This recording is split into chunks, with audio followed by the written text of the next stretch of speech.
So, ich habe jetzt ausführlich über mein Wohnhaus und über meinen Lieblingsplatz, den Balkon, gesprochen und deswegen gebe ich jetzt ab an den nächsten, beziehungsweise an die nächste. Hallo, ich bin Lisa, 49 Jahre alt, arbeite als Verkäuferin, schon 33 Jahre im Beruf. Und Kunst, ja, Kunst verbinde ich damit, man sagt ja so schön, Kunst kommt von Können. Und ich finde es schön, wenn Menschen malen können, singen können. Ich persönlich fotografiere gerne und halte das auch schon für ein bisschen Kunst. Ich muss aber erst Pause drücken.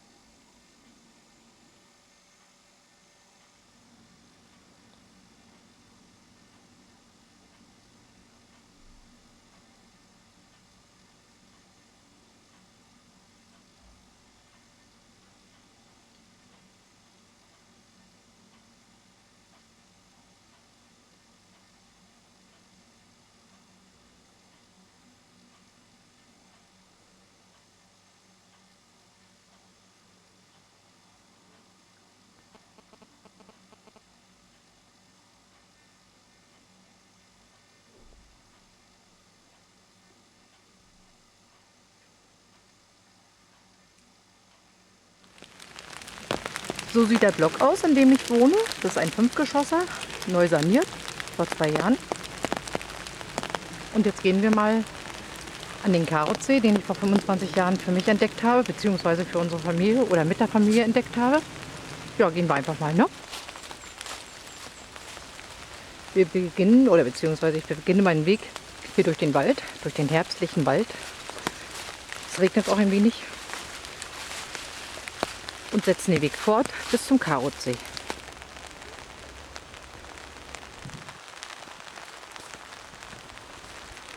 Ich bin angekommen. Das ist unser Karotsee. Bei schönem Wetter findet man hier immer Leute, die entweder einfach nur auf den See blicken, ihre Ruhe haben wollen, die Seele baumeln lassen wollen oder mit ihrem Hund spazieren gehen oder aber angeln.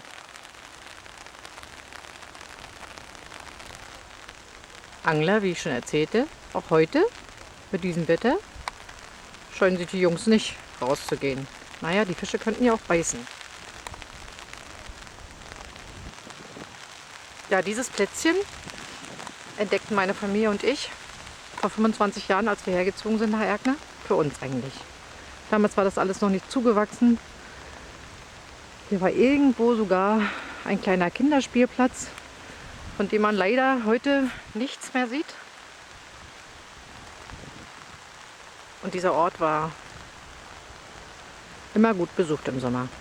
Kinder konnten spielen, sie konnten baden gehen, da das Wasser nicht sehr tief ist.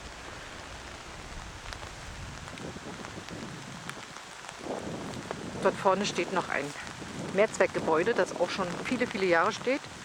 Schon zu Ostzeiten wurden dort Feiern gemacht oder wie auch immer. Man hat jedenfalls dort feiern können. Auch heute noch treffen sich die Rentner hier drin. Und diesen See kann man rundherum belaufen. Man fängt hier an und kommt fast um den ganzen See herum.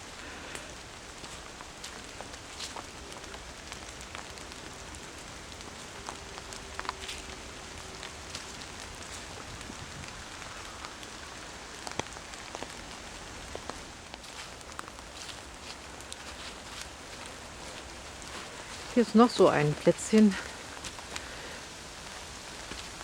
wo man einfach nur mal sitzen kann, ins Wasser schauen kann. Dort hinten unsere beiden Angler wieder.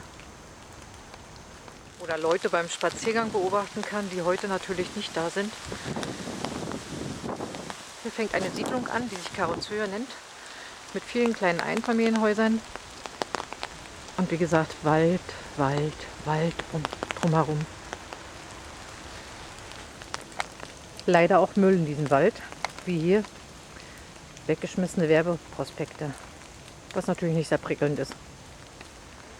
Einfach mal ein paar Herbstimpressionen.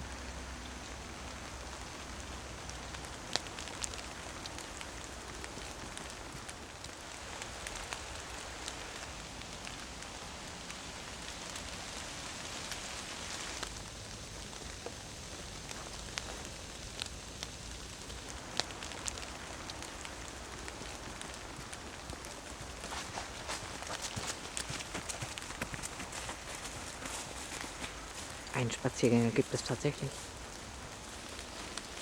Hier haben wir einen sogenannten Liebesbaum, genannt deshalb, weil hier Leute ihre Initialen eingeritzt, eingeschnitten oder wie auch immer haben. Und überhaupt gibt es über den Karotsee so einige Geschichten, Legenden oder wie auch immer. Der eine besagt zum Beispiel, dass es hier so einen riesengroßen Wels gibt, der Katzen frisst, wenn die am Ufer langlaufen. Eins ist wirklich wahr, der See ist etwas tückisch, weil er Tiefen und Tiefen hat, die teilweise im Winter nicht immer sehr doll zufrieren und dadurch sind auch schon Leute eingebrochen und ertrunken im Winter. Ja, und als meine Kinder noch klein waren, wie gesagt, so vor 25 Jahren, als wir hergezogen sind,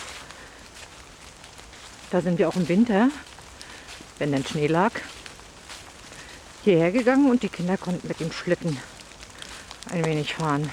Hier zum Beispiel haben wir schon so einen kleinen abschüssigen Hang, Berg, wie auch immer, wo meine Kinder wahnsinnig gern gerodelt sind.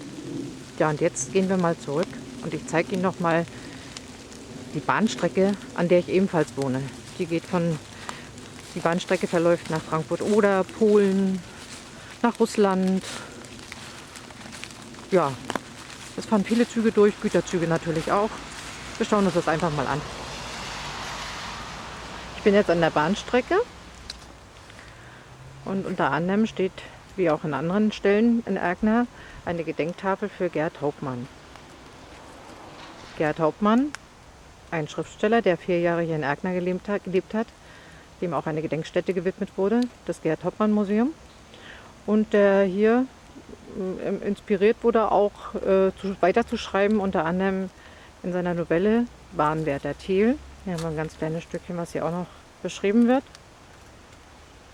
Ja, und wir Erkneraner sind natürlich sehr stolz, so eine Berühmtheit hier gehabt zu haben. Dort ist das Försterhaus.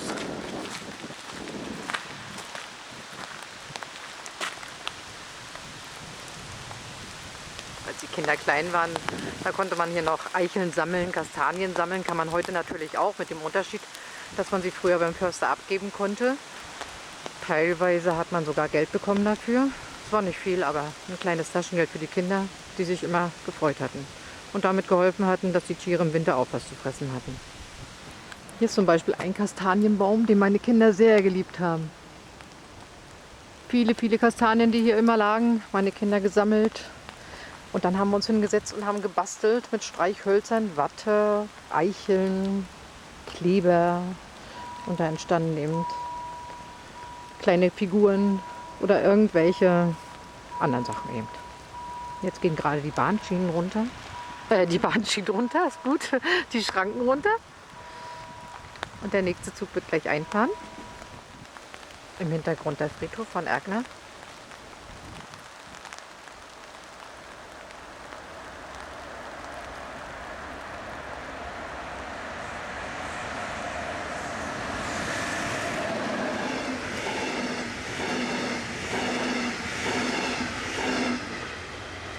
Das war der Regionalexpress, der nach Fürstenwalde bzw. Frankfurt-Oder fährt. Gab es natürlich auch schon Todesfälle. Naja gut, natürlich ist es natürlich nicht, aber es gab hier Todesfälle und zwar haben sich hier Leute schon vor die Bahn gelegt. Oder an dem anderen Bahnübergang ist vor einigen Jahren ein Junge verunglückt, der mit dem Fahrrad trotz geschlossener Schranken rübergefahren ist. Ja, und dann fällt mir jetzt nichts mehr ein. Eine Feuerschneise in den Wald. Vielleicht gar nicht mal so verkehrt angelegt, weil ein Stückchen weiter durch den Wald, da liegt eine alte Mülldeponie, die jetzt nicht mehr benutzt wird. Aber früher, als sie noch benutzt wurde, hat es hier oft gebrannt. Der Qualm zog bis in die Neubauten. Wir mussten die Fenster schließen, das war ekelhaft. Es wurden Schädelknochen sogar gefunden auf dieser Mülldeponie. Ja, wie gesagt, heute ist davon kaum noch was zu sehen. Es ist wieder saubere Luft im Wald.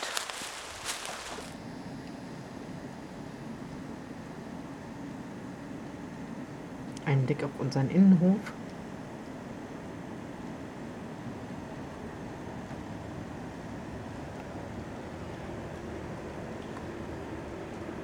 Mit Sandkasten für die Kleinen.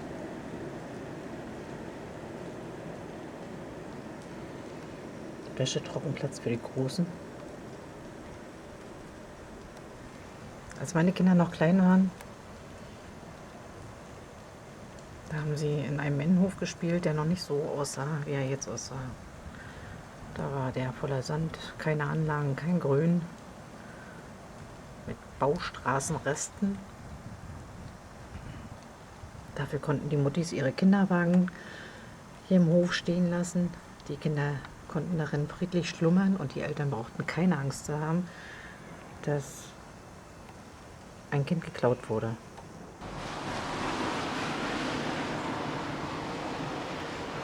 Ein Blick von meinem Balkon.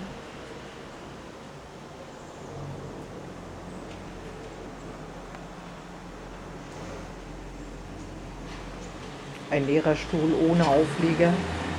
Der Sommer ist leider vorbei.